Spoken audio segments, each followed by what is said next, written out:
Hello guys, welcome to smart math channel. आज मैं फिर आपके लिए एंगल्स पर डिटेल में लाया हूं नया वीडियो।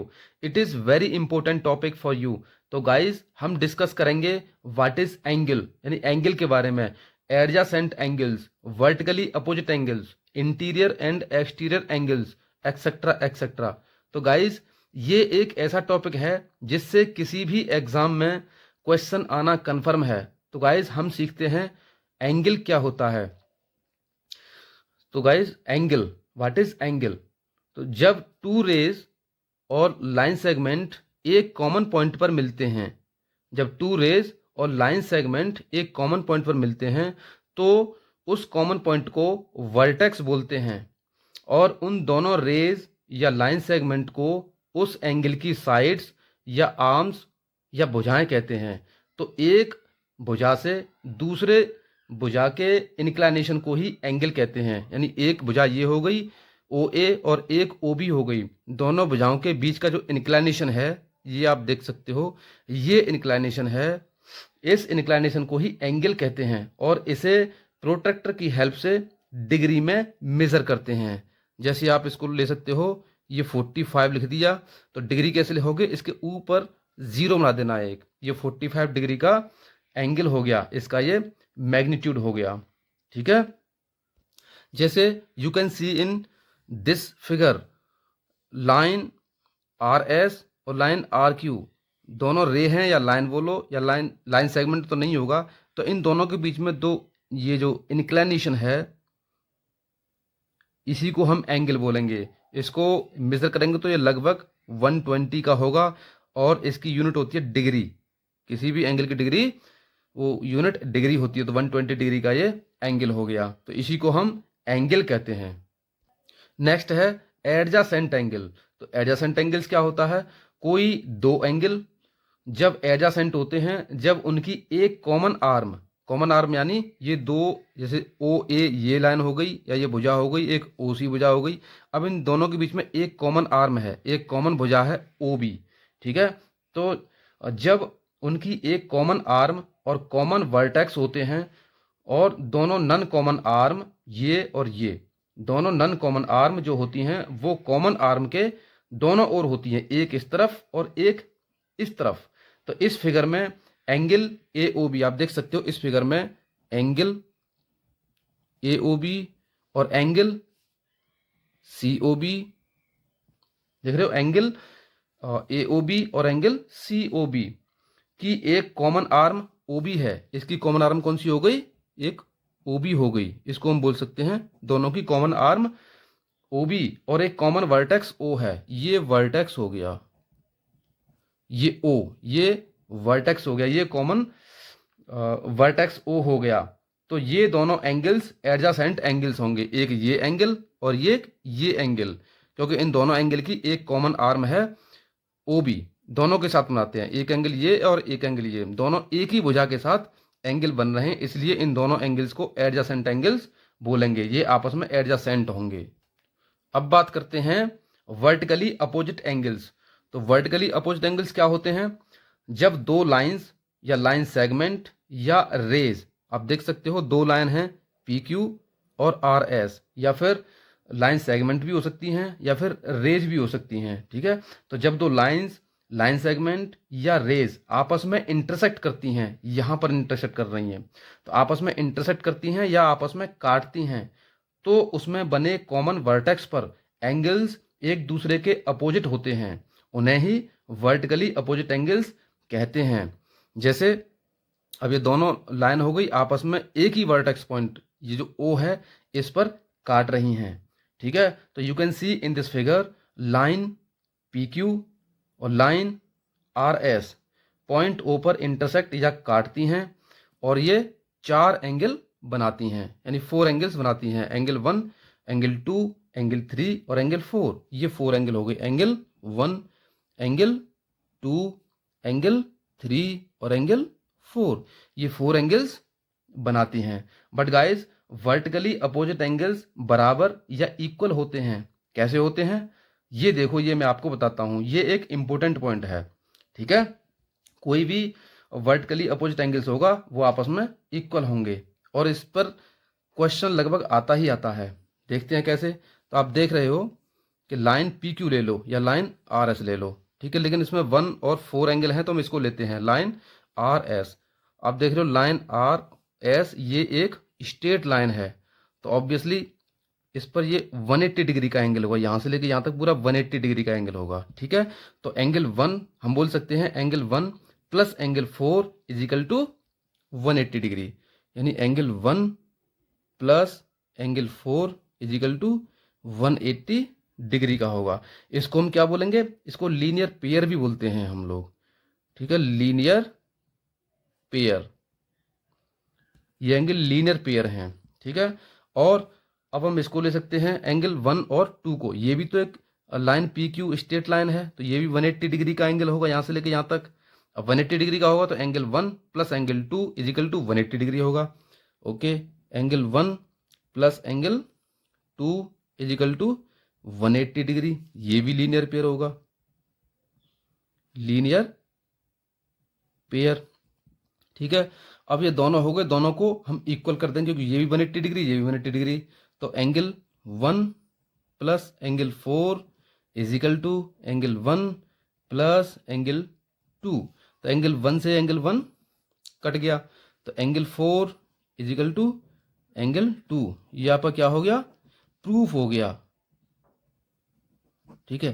तो angle 4 is equal to angle 2 होगा, तो इसको बोलते हैं वर्टिकली अपोजिट एंगल्स। आप देख सकते हो जब भी इस पर बेस क्वेश्चन आता है किसी एग्जाम में तो ऐसे ही पूछा जाएगा, एक एंगल दे देगा उसमें शो करेगा, दूसरा एंगल पूछेगा, तो स्टूडेंट को ये पता नहीं होता कि ये एंगल इतने का होगा तो ये कितना होगा, बल्कि ये दोनों इक्वल होते हैं क्योंकि आपस में वर्टिकली अपोजिट एंगल हैं। तो ये प्रूफ हो गया है, एंगल 4 इजिकल टू एंगल 2 ये दोनों आपस में बराबर हैं, ठीक है गाइज। तो ये लीनियर पेयर क्या होता है, तो लीनियर पेयर में आपको डिटेल में देखने के लिए, डिटेल में इसकी जानकारी लेने के लिए आप मेरा वीडियो देख सकते हो, चैनल को सब्सक्राइब करो और वीडियो देखो, और इसका लिंक मैंने डिस्क्रिप्शन में भी दे दिया है। तो similarly it can be proved that angle 1 is equal to angle 3, जब एंगल 2 इजिकल टू एंगल 4 होगा तो एंगल 1 इजिकल टू एंगल 3 भी होगा। इसी तरह तो हम लिख सकते हैं it can be proved that angle 1 is equal to angle 3, ये भी होगा, जब 2 और 4 इक्वल होंगे तो 1 और 3 भी इक्वल होगा। तो यदि गाइज आप zero angle, straight angle, acute angle, obtuse angle, complete angle and reflex angle के बारे में डिटेल में जानना चाहते हो तो मैंने डिस्क्रिप्शन में वीडियो की लिंक दे दी है, आप वहां जाकर देख सकते हो। तो गाइस अभी थोड़ा बात कर लेते हैं लाइंस के बारे में। इंटरसेक्टिंग लाइंस, इंटरसेक्टिंग लाइंस क्या होती हैं, जो कि आपस में काटती हैं, ठीक है। तो इन दिस फिगर, यानी इस फिगर में लाइन ए और लाइन बी, ये लाइन ए और लाइन बी आपस में पॉइंट ओ पर काटती हैं। तो वो दो लाइंस जो एक ही कॉमन पॉइंट पर आपस में काटती हों इंटरसेक्टिंग लाइन कहलाती हैं। आप देख सकते हो लाइन ए और लाइन बी आपस में ही एक ही कॉमन पॉइंट पर काटती हैं जो कि ओ है, तो ऐसी लाइनों को हम इंटरसेक्टिंग लाइंस कहते हैं। और नेक्स्ट है कोइंसिडेंट लाइंस। कोइंसिडेंट लाइंस क्या होती हैं, तो इन दिस फिगर दो लाइंस, यानी दो लाइन है एल और एम, दो लाइन हो गई, ठीक है। तो दो लाइन एल और एम एक दूसरे को एवरी पॉइंट पर इंटरसेक्ट करती हैं, यानी हर एक पॉइंट पर काटती हैं, क्योंकि दोनों एक दूसरे के ऊपर पड़ी हैं और अनंत यानी इन्फिनिट पॉइंट पर काटती हैं, तो कोइंसिडेंट लाइन कहलाती हैं। आप देख सकते हो लाइन एल और लाइन एम दोनों लाइन एक दूसरे के ऊपर पड़ी हुई हैं, तो ये कहीं अलग तो जा नहीं रही, ठीक है। तो ये हर जगह काटेंगी, हर पॉइंट पर काटेंगी, तो इसमें इन्फिनिट पॉइंट्स होंगे, तो ऐसी लाइंस को कोइंसिडेंट लाइंस कहते हैं। नेक्स्ट है पैरेलल लाइंस। ये पैरेलल लाइंस क्या होती हैं, तो you can see in this figure दो लाइंस एल और एम जो एक दूसरे को आपस में कहीं पर भी नहीं काटती हैं, चाहे उन्हें आप कहीं तक भी आगे बढ़ाते ले जाओ, ऐसी लाइन को पैरेलल लाइंस कहते हैं।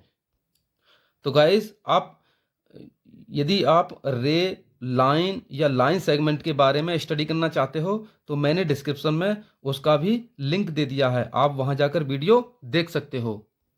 नेक्स्ट है ट्रांसवर्सल। ट्रांसवर्सल बोलते हैं तिर्यक रेखा यानी तिरछी रेखा, ठीक है।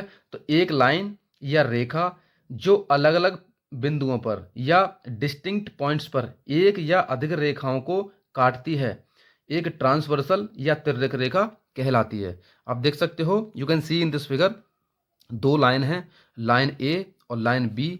इन दोनों लाइनों को एक ट्रांसवर्सल यानी एम हो गई, तिर्यक रेखा हो गई, जो कि इनको दो पॉइंटों पर काटती है, अलग अलग दो पॉइंटों पर, डिस्टिंक्ट पॉइंटों पर। एक पॉइंट ओ हो गया और एक पॉइंट पी हो गया, ठीक है। तो ऐसी लाइन को हम ट्रांसवर्सल या फिर तिर्यक रेखा कहते हैं, ठीक है गाइज। तो ये तिर्यक रेखा या ट्रांसवर्सल लाइन जब दो लाइन को यानी ए और बी को दो पॉइंट पर, दो अलग अलग पॉइंट पर, ओ पर और पी पर काटती है, तो एक पॉइंट पर काटेगी, वहां पर चार एंगल बनाएगी, यानी फोर एंगल्स बनाती है। फोर एंगल्स ये हो गए, एंगल 1, एंगल 2, एंगल 3, एंगल 4, ये ओ पॉइंट पर हो गए। जब यही तिर्यक रेखा इस लाइन को यानी बी लाइन को पॉइंट पी पर काटेगी, ठीक है, तो यहां पर भी चार एंगल बनेंगे, एंगल 5, एंगल 6, एंगल 7 और एंगल 8। तो कुल मिला के जब दो लाइनों काट रही है तो 8 एंगल हो गए, चार एंगल यहां और चार एंगल यहां, टोटल ये 8 एंगल बन गए। नेक्स्ट है इंटीरियर एंगल्स यानी आंतरिक कोण। इंटीरियर एंगल्स ये क्या होते हैं? तो गाइज ये एंगल 3, एंगल 4, एंगल 5, एंगल 6 ये इंटीरियर एंगल्स होंगे। मैं लिख देता हूं, जैसे यहाँ पे anterior sorry angle 3, angle 4, angle 5 और एंगल 6, ये चारों एंगल हैं 3, 4, 5, 6 जो कि अंदर हैं, आंतरिक हैं। इन चारों एंगल को इंटीरियर एंगल्स कहते हैं। इन एंगल्स की केवल एक ही भुजा या लाइन सेगमेंट ओपी, आप देख सकते हो ओपी ये लाइन सेगमेंट है, तो इन एंगल्स की एक ही भुजा या लाइन सेगमेंट ओपी, या लिख सकते हो आप ओपी लाइन सेगमेंट, ठीक है। तो इन एंगल्स की जो चारों एंगल हैं इंटीरियर एंगल्स, इनकी एक ही भुजा है, एक ही लाइन सेगमेंट है ओपी, और वो एंगल्स के जोड़े या पेयर्स ऑफ एंगल्स जो ट्रांसवर्सल या तिर्यक रेखा के सेम साइड में हैं उन्हें को इंटीरियर एंगल्स बोलते हैं। अब ये चारों मैंने बता दिया आपको, 3, 4, 5, 6 चारों एंगल इंटीरियर एंगल्स हो गए। अब इसमें इंटीरियर एंगल्स में जो दो एंगल हैं 3 और 6 ये एक साइड में है, तिर्यक रेखा के एक साइड वाले 3 और 6 एक साइड में है, और 4 और 5 ये एक साइड में है। तो इन एंगल को को इंटीरियर एंगल्स भी कहते हैं, ठीक है। 3 और 6 ये हो गए को इंटीरियर, और 4 और 5 ये हो गए को इंटीरियर एंगल्स, ठीक है गाइज। तो आप देख सकते हो इंटीरियर एंगल्स और को इंटीरियर एंगल्स, तो एंगल 3 और 6 ये एक साइड में हो गए तिर्यक रेखा के, और एंगल 4 और 5 ये भी एक साइड में हो गए, तो जिनको बोलेंगे को इंटीरियर एंगल्स। अब इंटीरियर एंगल तो हो गया, अब नेक्स्ट होता है एक्सटीरियर एंगल्स यानी बाहरी कोण। वो तो हो गए आंतरिक कोण, ये हो गए बाहरी कोण। तो एक्सटीरियर एंगल्स क्या होते हैं आप देख सकते हो, अंदर वाले इंटीरियर, तो बाहर वाले कौन से होंगे एक्सटीरियर एंगल्स। यहां पे लिख देता हूं एक्सटीरियर एंगल्स। एक्सटीरियर एंगल्स होंगे एंगल 1 और 2, एंगल 1, एंगल 2, एंगल 7 और एंगल 8, एंगल 7 और एंगल 8, ये चारों होंगे एक्सटीरियर एंगल, ठीक है। सो एंगल 1, एंगल 2, एंगल 7 और angle 8 are known as exterior angle, और उनकी भुजाओं में से लाइन सेगमेंट ओपी नहीं है, ठीक है। ये लाइन सेगमेंट ओपी जो है केवल इंटीरियर एंगल के लिए ही है, ठीक है। तो इनके लिए ये लाइन सेगमेंट नहीं होगा। तो next corresponding angles. Corresponding angles, तो करेस्पॉन्डिंग एंगल्स क्या होता है? ये तिर्यक यानी ट्रांसवर्सल रेखा के एक ही ओर स्थित पेयर ऑफ एंगल्स और इसके द्वारा इंटरसेक्टेड दो लाइंस पर करेस्पॉन्डिंग पोजीशन यानी संगत स्थितियों पर करेस्पॉन्डिंग एंगल्स कहलाते हैं। देन जैसे आप देख सकते हो, इसको हम क्या बोलेंगे, यहाँ से स्टार्ट करते हैं। ये एंगल 1 हो गया, ये एंगल 2 हो गया, ये 3 हो गया और ये 4 हो गया। यहाँ से यानी 5 हो गया, ये 6 हो गया, ये 7 हो गया और ये 8 हो गया। ये 8 एंगल हो गए, 1 2 3 4 5 6 7 8। तो एंगल 1 5 यहाँ लिख देता हूँ मैं, एंगल 1 एंगल 5 और angle 2 comma angle 6, angle 3 comma angle 7